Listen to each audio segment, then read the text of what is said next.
by introducing myself. So I hate being recorded because I'm Kat Zed, and I am the ESS Connect coach. So I work on the ESS side of things. And part of what I wanted to do this for today is just to kind of like, there's a PowerPoint that we created that will be going throughout that the whole province got, like every board has showed the same one. But really, I think if you leave this, there's going to be a lot of information. I don't want to overwhelm you. Really, it's kind of like, okay, I put a face to that name. When I'm asked to do something that I have no idea what to do, I can reach out. So you can always ask your resource teacher, but you also can ask me. So Kathleen.Zed, and I'll put my email in the chat. Maybe I'll give the resources to Nicole. She can send out to you guys when whoever sends out this video, or Amber. And really, it's just like making sure that you have someone to reach out to, because I'm going to show you a bunch of things. I'm going to show you our Connect support home ESS Connect SharePoint site, which has 8 million resources that took us 17 years, it feels like, to make. However, I think it's awesome. And once you get to know it, you will. But I can also see how it would be overwhelming. So an email is the fastest way sometimes. Just send an email and we can help you hop on a quick Teams call. So that's kind of what my goal was for you guys today. So the learning objectives: review components of ESS Connect. It's kind of like just focusing on what you need to know to use ESS Connect. It is the platform that was developed for personalized learning plans and documenting all ESS information and communicating with school-based and district staff. Moving forward, and if you are K-2 teachers, you might have heard EGLA will be used on this platform. So there's lots of different uses. However, my focus will be on ESS. So we're just I'm also going to show you quickly in 30 minutes the PLP adjusted curriculum, because that's what classroom teachers would be responsible for, and progress reporting. If we don't get to that, I'm going to show you where you can access it and how you can connect with me. So ESS Connect, what is it? It's a place to easily record, monitor, and collaborate about student services data. This system can be housed and shares personalized learning plan and other student documents. So lots of things is housed on there: psych reports, assessment reports, notes from CNY. The district ESS, CNY team members, and school-based ESS staff will have direct access to relevant information in one location that might not have been available before. If you're a classroom teacher, what you can see on ESS is like locked, we say, which is like good to know as a teacher and a parent. Really, you only have access to what you should be able to view. So things like psych reports and things like that wouldn't be privy to everyone are locked and only for the appropriate person. So there's actually files for each student that you might not even be able to see that just are for SLP or for other team members. So it's kind of a neat system where, there actually might be more there that only appropriate people with appropriate access can see. So on that note, ESS Connect and privacy, we're always as teachers and thinking about our TIPA. And so, we're saying you only access information for students that whom you work for and require to in order to perform your role. As classroom teachers, you would only have access to your classes. Resource teachers and things like that, if there are any in the group, they obviously have full school-wide access. But, because I heard something about Billy doesn't mean I just access and can get that information. So to view information about a student that one doesn't work for, is not required to, is a breach of privacy. And if you know of or hear about this, you should, it is your duty to report that to a supervisor. So if someone is talking about and abusing that privilege, I will say in our security groups, when you became a new teacher, I put you in the classroom teacher security group. If someone's a resource teacher, they get full wide, and we do try to monitor those because people come and go. And just, I think it's important to know, not that you guys would ever do anything inappropriate, but there is a log document. So, and I say this because only because I've done this as a new teacher. I did something, I messed up, I deleted something, and then I'm like, oh, I didn't do that. It keeps a record of what you did. So it's okay to be like, hey, I messed up, I deleted something, can you help me restore it? And I would say, absolutely can. And it does keep a record of everything that you've done. Okay, signing into ESS Connect. I assume, but maybe not, that you guys have all signed in, but maybe you haven't at this point. But it's integrated with Powerschool. So Powerschool is the main thing, the hub, the brain that runs all the student documentation. And ESS Connect is just like, it's an app that was created here in New Brunswick that feeds off of Powerschool. So that's why you have to log in through Power Teacher. Once you're in Power Teacher, you click the box with the arrow. Totally random, but when I first started working here, I said, why in God's green earth did they not have their own login? Why do we have to go through Power Teacher or Power Admin? I didn't realize it was an app running off Powerschool. So then, so you click the box with the arrow, which will bring you to the app, which will takes you right to a link to ESS Connect. So hopefully you guys have all been in, but if you haven't, now's your chance. Okay. If, and I'm saying this, if you go to log in, someone's on this call and they've gone to log in and there's nothing there. Unfortunately, we don't get a whole list of teachers as they access schools. So if you come to start working at Bayside, for instance, I don't get an email from HR that they hired this teacher, the principal, and to give them rights. So often resource teachers will send me a note, but there's a lot of new resource teachers. There's a lot of new staff coming in and out. So just so you guys know, if you just send me a note or your resource, someone sends me a note, says, hi, Kate, I'm a new teacher at whatever school, classroom teacher, I can then put you in the proper security group, and then you will, your whatever is in Powerschool will populate. So teachers access their profiles and document the files, their students' files in ESS Connect, including PLPs, through the My Class panel. And do keep in mind that any scheduling has to be updated in Powerschool before you're able to access that student file. So once, and so, because it's an app, it's often not instantaneous. So it sometimes takes 24 to 48 hours to update. So, which is annoying, but. Also on your homepage, there is a reports panel that contains summary reports. So teachers can identify who has PLPs or other documents in your classes. So this is the highlighted teachers, types of PLP by class, current year. That report was written so that you know exactly who has a PLP in your class. Finding students with PLPs. So from the PLP summary report, you're able to see which students have PLPs and the type of plans they have.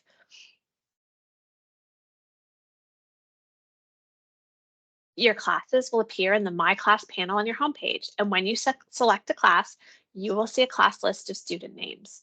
On the left-hand side, next to each student's ID number, there is a drop-down arrow. When you hover over the arrow, you'll see the profile and documents, which will take you to the student's file in ESS Connect. In the student documents, you see the documents that have been created or uploaded to ESS Connect. Documents are organized by the school year, and the most recent document is always at the top. There is the ability to collapse and expand some documents where there are multiple versions per year. For example, PLPs. If you click on the arrows, it will show you the previous versions of the document. So often it's really important to understand that sometimes it's very overwhelming. And I mean, this would bother a lot of people. So you can close those little arrows and you only see this year if it's kind of visually too much for you. I didn't know this for a little bit, and it's a great tip because sometimes it can be overwhelming.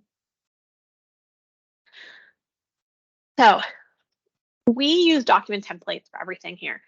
These are the ones that are available in ESS Connect.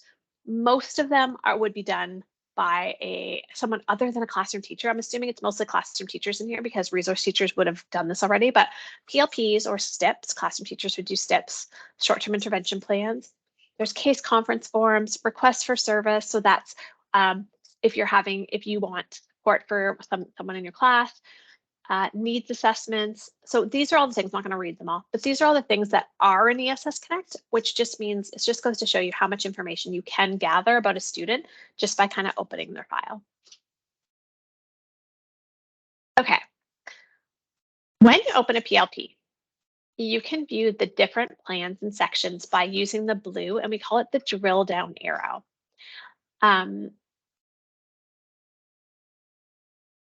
So next to the subtitle student information and selecting the section. So there's different sections here.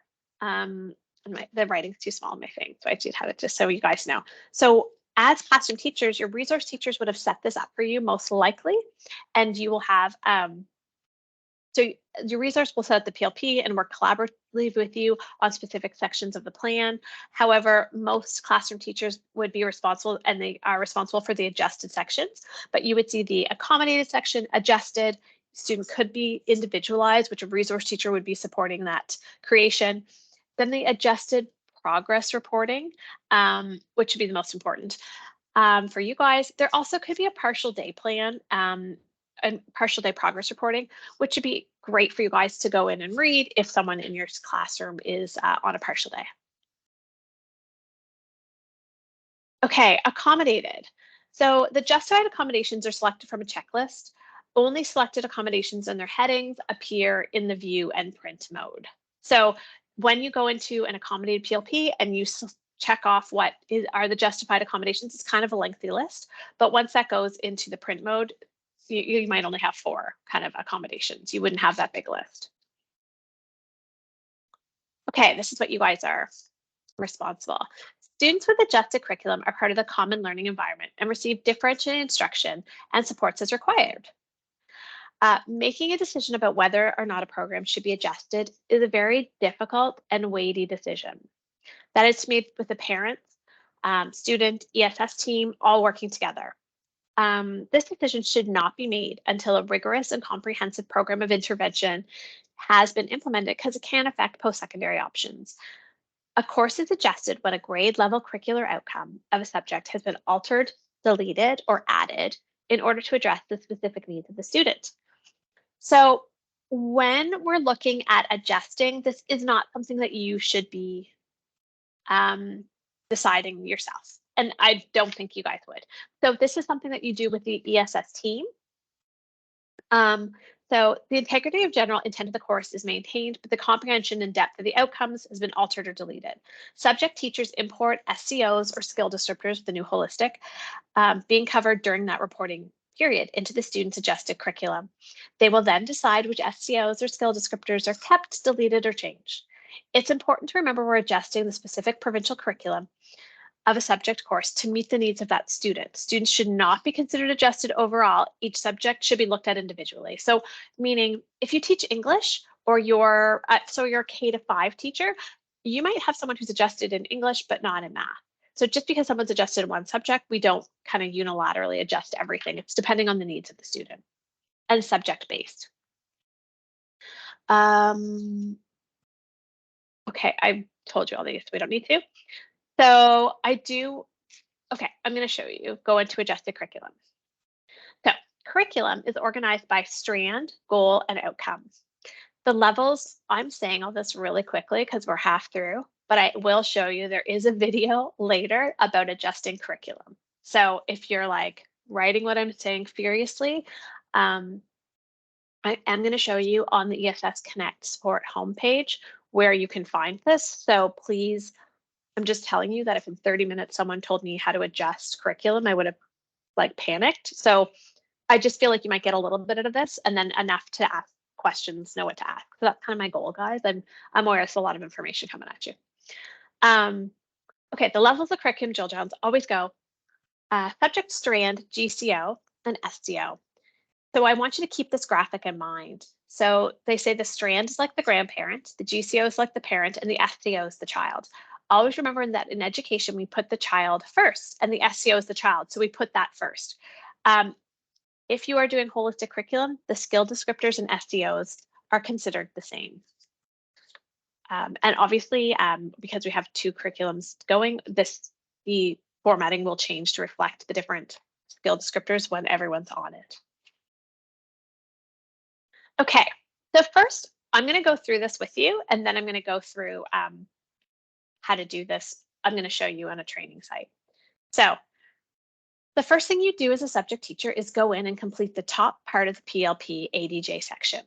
So please make sure, and this is really important, you select the proper place, the proper course that you're teaching. So if you're Betty Sue teaching English and you select Kevin teaching math, everything's going to go into Kevin's math, and there's no easy way to correct that besides cutting and pasting it all again. So just make sure you've got the right course at the top. If there's more than one subject with adjusted curriculum. In general, the start dates are always the beginning of September. There's flexibility on that, but the end date is always June 30th, the end of the year. Even if you're a high school teacher and the course ends in January, the end date for the adjusted curriculum is June 30th. Okay, so I'll go through while I show you how to look up your name. And also so if the decision to adjust, you need to fill in the PLOP, the present level of performance. And we use we use like curriculum assessments, some benchmarks. If you're having difficulty filling out the PLOP, then you should stop what you're doing, because that means like maybe this shouldn't be adjusted, and talk to your resource teacher, or they can help you with a resource lead, and we can help walk you through how to get in a proper assessment for in there. Okay, now you're going to add the SEOs to the PLP. So once the top part of your PLP ADJ is complete, you're ready to add the SEOs you're covering with your entire class for the reporting period. So I'm going to go through this with you, but really what I want to make sure is like you're picking your SEOs that you are doing for your entire class, and then you're going to keep, delete, or change from there. Or skill descriptors, I guess, if you're on holistic. Okay, after all the reports, periods, SEOs have been imported, you then look at them, take their strengths, weaknesses, data, including the plot into consideration. You may want to consult with the resource teacher if you need, but you decide which outcomes the student should be able to do, even at a slower pace with accommodations, and those are kept. Which outcomes you don't think the student will be able to achieve, even with adjustments, you delete those. And which ones the student should be able to do with adjustments, you're changing those. When you look at the adjusted plan in view mode, it's very clear which outcomes the students are working on at grade level, which ones have been adjusted, and which one a student isn't working on at all. It gives us valuable knowledge. It's a clear summary of what the student will and will not do. It takes very little time to check that box. However, that's a view. I think it's really important for those parents to see. With those that are changed, a text box appears. So I'm going to skip this. I'm going to go show you that when we go online. I'll show you the progress reporting and the signature page. Your name will populate on the signature page. And so when it's on the signature page, you click a box. That just means that you have, you agree with it, like you're agreeing with it. So I'm going to stop sharing this. And I'm going to go right into our training environment. Before I do, are there any questions right now? Questions, comments? It's such a small group. Like, I don't mind if you. No? Okay, I'm going to use my 12 minutes. Okay. So here we go. Okay. So here is here's the training environment. So this is a training environment. So all of our students are mixed up, and everyone is in high school in this training environment, but there's no real information. So they take names from all across the province. So I started a PLP for Grant. And I started them, and I have them into our adjusted. So as I was talking about before, you would go in and you would look up your name, you would look up your staff ID. I would assume someone tell me if they can't see my screen, because I can't see your faces. So like okay. I'm gonna put you on my other screen. Okay, please, yeah. I was presenting earlier and no one could see my screen and no one told me. Okay, that was embarrassing. Okay, so you're gonna look up your name. Because for training, there's only Alan in here with classes. And it's foundations of math. So I'm going to go in, I'm going to fill out my plot, my present level performance, and these red read buttons are really valuable. So this is how you can come from curricular-based assessments, benchmark assessments, or other evidence. And it really should give a clear picture of why this is being adjusted. So I'm just going to so it's not empty, I'm going to put test. I'm going to go to my Anglophone outcomes. And everyone in this is in high school, but he's in it's a math, grade 5. So I'm going to go to my outcomes. So my strand is numbers. We're talking about, we are GCOs, and I'm going to pick the SCOs that I'm going to cover with the whole class. So once you'll notice that once I start highlighting these, they're going to populate on my PLP. So I want to do SCO N1, N2, 4, and 5 with my whole class. So that's what I've decided I'm going to do right this term. I'm closing this out. And now under my strand numbers, the GCO developing number sense, I have 4 SCOs that I can look at for either keeping, delete, or change. So I might want to say, I think that I'm going to keep this. What's my student's name? Cameron will be able to represent and describe. I think that's fair. So I'm going to keep that. Maybe I think use estimation strategies, front-end rounding, compensation, compatible numbers and problem. You know what? I might change this. And when I hit change, a text box comes. And I'm going to make this into a SMART goal that Cameron can do. So I might change this into Cameron will show their knowledge through, and make it like, you might want to say using picture symbols or whatever, you're going to change that to. This one, apply mental math. Nope, they're going to delete that totally. I obviously would do a better job at this. I'm just doing this for time. And then demonstrate understanding multiplication, 2-digit. Yeah, I think we could keep that. So now I have 4 and only 1 that I deleted that Cameron isn't able to do. So when I save done editing, and I just want to show you how this goes, all of this information is going to go to your progress reporting. It's pulled right from here. Save done editing. So this is the view mode that we were talking about. The changed outcomes at the top, and then what we change it to. Mine was really crappy, and I should have, that's why I don't want it to be videotaped. Shouldn't say that. But mine should have been, that would have been a SMART goal. The kept outcomes that I'm expecting Cameron can do with accommodations, and then deleted ones, the ones that aren't able to do. So now I'm going to go onto the adjusted curriculum progress reporting. So the changed outcome, because the other stuff we can use, the changed one that Cameron will show their knowledge through, and then I put my evaluation date and achievement level still not met, and maybe I'm going to change the goal. I'm going to talk about why. So it pulls that information and goes right into the adjusted curriculum progress reporting. The other thing in terms of time I want to show you was the signatures page. Oh, cancel, save done editing. It also helps you because it tells you if you're doing something you shouldn't do. So this is the signatures page. So your name, Alan Turing, the admin should be here, and also the parent. Apparently Cameron doesn't have parents here, but they would have the parent with there. And then, so if you sign it, you're completed. Your job is complete. Your role, classroom teacher, and then date. And then so your signatures are completed. So also your ESTR might say, hey, we don't have your signatures. Okay, the other thing I wanted to show you guys is the ESS Connect support homepage. Is there anyone just like give a thumbs up sign that has seen this yet? Couple maybe. Okay. No. Okay, that's okay. So this is great. So I want to use my last couple minutes with this. The ESS Connect support homepage. So what I told you was just tons of information. Everything is here. It is support materials by role.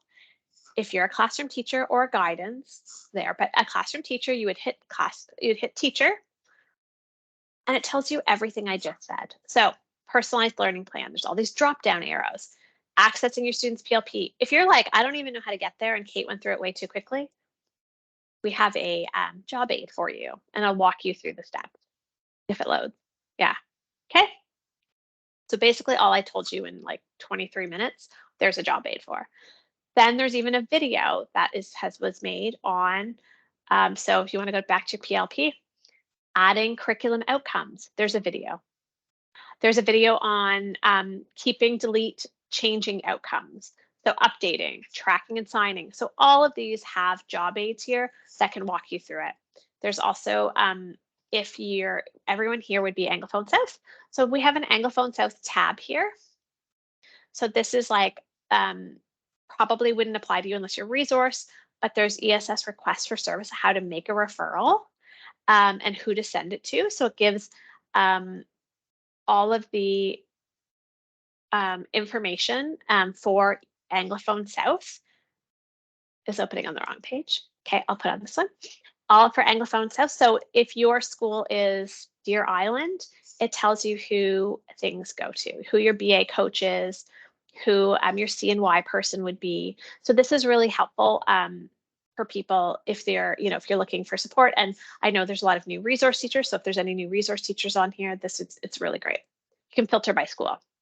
Also OTPT and how to. So this is just really more for other people. Okay, I'm going to send all of these out to the addresses for the SharePoint out to everyone to make sure you kind of know how to get there, because I think this is the best thing to do is go to your role. So maybe there's guidance in here. We have how-tos, and at the main page, we even have a quick start guide. So if you're like, that's great, that's a lot of information, here's a quick start guide for subject teachers. And it just tells you like baseline minimum things you need to do. Welcome, how to explore, how to access your student files, how to do a short-term intervention. So maybe your principal says, you need to do a STIP for that student, and you say, what the heck is that? You can click on here and it can help you out. Okay, 4 minutes left. Is any questions, comments, concerns? Quiet group, but you stayed to the end. Impressive. I just wanted to mention that I put the address in the chat for everybody if they wanted to access it right away. Oh, thank you. Sorry, Thanks, I was Cindy. late. We had a staff meeting after school that I had to go to and just got back. So. Oh my goodness, I'm impressed you came anyway after that. So really, guys, as I said at the beginning, what I said at the beginning is one of my main things is that you guys know where to get help. So if you're having issues with your PLPs, your resource teachers are a huge resource, but they're also super busy. Send me an email. I'm happy to help and direct you or help set up a Teams call and help you. The ESS the SharePoint site has everything job aid that you can walk through, and it really is step-by-step with visuals. Yeah, so honestly, that's it for me. I know it's a ton of information, so don't get overwhelmed. If you just leave in here like, hey, I know who to contact and I know how to get to SharePoint, it's kind of a win. Thank you, Kate, for sharing your presentation with us and being here today. And just for the people who did come on late, this PL is being recorded, so you can go back and rewatch it if you would like to. And I think Amber will be sending out an email for this, but since you're already on here, I'll just appear in the Teams chat once everybody hangs up. Awesome. You can watch me and put it down to 0.5 because I speak too quickly. But I was trying to slow down and I just didn't. Okay, well, thanks, guys. Thanks for coming. Oh, yeah, Kendra. Can I just get a sense? I'm a little fuzzy still on timelines of when. No, you're not fuzzy. They probably haven't been communicated. So when PLPs are supposed to be due? Yeah, all of. Yeah, great question. So PLPs, I don't want to say theoretically, but through the Ed Act are supposed to be 30 days after the first day of school. So 30 school days into, they should be going home. Or past that. So it really is, and to be fair, schools are a little bit in flux. There's a lot of new resource teachers. There's a lot, so I'm going to be honest, there hasn't been a big push from above to with the date, but I would say we're now past due. So if they're not done, that's okay. But I would be okay, that should be. No. I've been really lucky. My resource team has been working with my adjusted with me and walking me through them. Oh, but awesome. I have no sense of. So it is actually in the Ed Act 30 days from the first day of school. Okay, thank you. So that's kind of what so theoretically, but it's really hard. I'm going to be honest. I've been a classroom teacher. The end of September, really, it should be going to your admin for them to give them a little bit of window to sign, because they should be reading them and going through them, because ultimately that's their name signing them too. But realistically, it does go into October, and we had a few days off in September, with holidays, and it is working days, so it's that gets pushed back. Awesome, thanks. Yeah, no problem. Blake. So I am a like a specialty teacher. I teach tech, and so I Okay. have my ESS Connect is has a lot more information. So maybe this is more of something to meet one-on-one, but Sure. is there anything in particular that you have just as like a quick like tip or about ESS Connect and how to use that information when we have so many students we oversee? Yeah. So, I mean, honestly, so in something like tech or specialty or music, a lot of your kids I think like the best thing would be to schedule. And what I used to do as a resource teacher is schedule time with my specialty teachers and talk quickly. Like you can have print off these are your accommodated kids.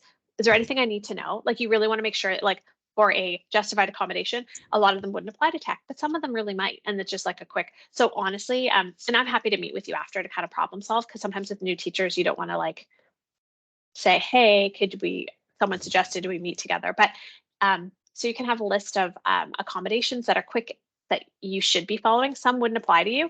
And then some kids could be adjusted in those courses, So tech is one I haven't done actually before, but I'm happy to meet with you individually. But I do think meeting with your resource teachers, and I know I kind of just looked at your thing, and I think you're at Melville North. There's like 4 resource teachers there, so it is a busy spot.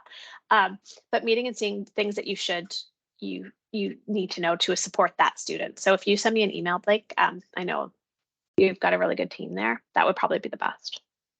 Because you want to make sure that you're not doing something that like this kid needed the whole year and parent comes to. That's really what we try to avoid as a professional, but also a parent. You don't want to be like, well, I have a lot of kids, I didn't know. I mean, but we want to make it easy on people. Is there anyone else? No. Hi, friend. Hi, Kat Zed. Oh, hi! Right at the end, you missed all the good stuff. I knew it would be good. I didn't need to be around. So, Yeah. Thank you. We try really hard to keep these, as promised, right, short and sweet. So what I know to be true is Kate gave you lots of great information, and I also know that you can find her. So if you have a question and you don't know who to turn to, even if she's the wrong person to turn to, she will redirect you. So you've got your people, right? So, and again, you have Cindy and Nicole and myself, and you can always reach out to us and we will redirect you. So we're just sort of new teacher traffic cops. That's what we do right now. So. And so to be thank honest, you in so ESS, much. yeah, there's so many people, like we all pitch in, but there are lots of people that can help you. So we're happy to kind of point you in the right direction. Right. So officially the meeting is over with. I'm going to turn off the recording. And if there's people who want to hang back just to ask Kate a question, if she has time, then we can do that. And